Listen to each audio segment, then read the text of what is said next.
This is from Michelle in Boston. And she writes, "Dear fellow music geek, who I wish was my real sibling brother." Thank you, Michelle. She writes, "Longtime listener and fan from back in the old school terrestrial WAF Boston radio show days." Well, Michelle, you're talking about my syndicated FM show, which is still on AAF on Friday nights. I believe it doesn't start till midnight there, but it is on still there. But thank you for listening there as well, Michelle. She writes, "While driving home to Boston from M3 this past year, on shuffle in my Google Play account, a George Lynch album came up I had never heard of, and I didn't know it even existed. I love that it is entirely about the Scorpions. It is called Scorpion's Tale from 2007. I'm really impressed with it. I wanted to know your thoughts about it. Any info you have about it." Well, Michelle, you are educating me because I am unaware of this record. And my assumption is, especially around 2000 or so, there were a lot of musicians that were doing tribute records. There were a ton of artist tributes back in the day. And they were a way for these musicians to make a few bucks, playing some other people's material, doing tributes to them. There was a few record labels that released just a ton of tribute records. A lot of the tribute records back in those days were put together by Bob Kulick, brother of Bruce, from Kiss, who was really the guy who produced a lot of tribute records for various artists. Now, this one is unique because you're telling me it's George Lynch alone doing all Scorpions tunes, which I think is pretty interesting and not how they usually were formatted. Usually it would be George on one track and, I don't know, Yngwie Malmsteen on another track, but this one is apparently all George Lynch covering Scorpions tunes. I did not even know that George was that big of a Scorpions fan. Maybe he isn't. Maybe he just was offered the opportunity to do this at the time, for some money and something somebody thought would be cool. But I'll be honest, Michelle, one of the reasons why I love talking to my audience and connecting with them is because often I am educated along the way as well. So thank you for telling me about the record. I'll have a listen. I'll check it out. But I unfortunately was unaware of it until you just brought it up. And I would have asked George about it because he was just on the show. But I did not know that, this existed. So I'll take a look and see what I can find out and share with you more if I am able to learn anything more. Let's see what else we got here. This one comes from Scott in San Antonio. "Glad you are doing the all mailbags. I'm in the office all day during the live broadcast and can never call in. Question: why does Van Halen not release the Zero demos? I believe these are the demos recorded by Gene Simmons. The only way to listen to these are on YouTube. This, in my opinion, is Van Halen in its rawest form. Absolutely fantastic songs. Would love to own these on CD. Yes, I still buy CDs. I'm right with you, Scott. First-time email, long-time listener, thank you. Okay, Scott, I was unaware that they were called the Zero demos, and I've never heard them. I'm assuming you're telling me they are on YouTube. I'll have to dig those out. So, again, I'm being educated about something here. Why Van Halen doesn't release them?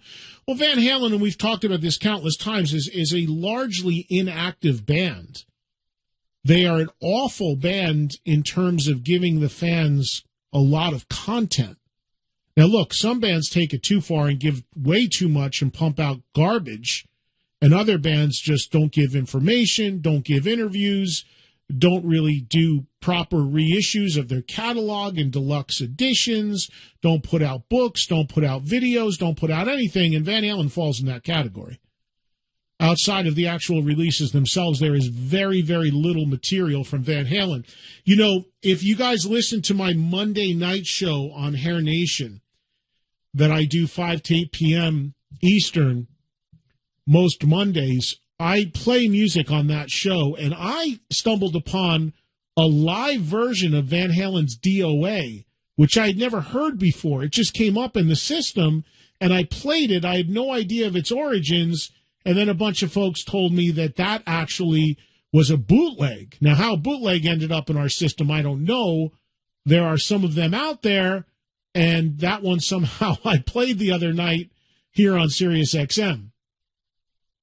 But I don't know at all about, these demos, and it's not the type of thing Van Halen would ever put out. If they had somebody that really took care of their catalog, that really pumped stuff out into the marketplace that the fans would want, that really went into their archives, it would be wonderful, but they just don't.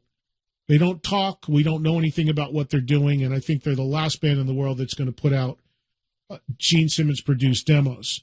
Can tell you this, though. When Gene Simmons did that Vault not too long ago, he did include the demos of Eddie and Alex playing on demos that he wrote for Kiss at around the time of Love Gun.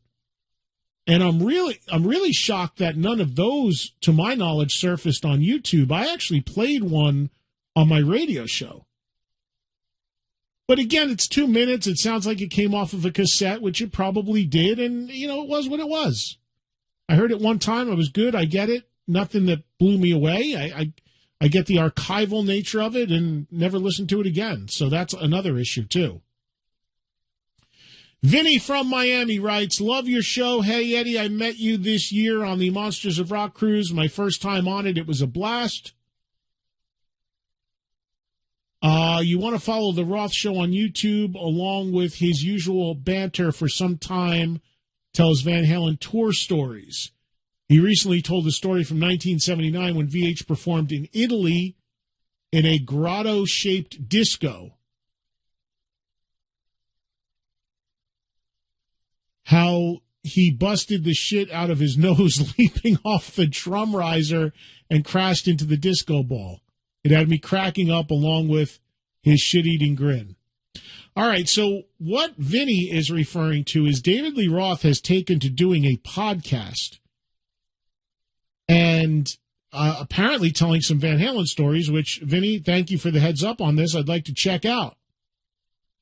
My only problem with it is that my understanding is the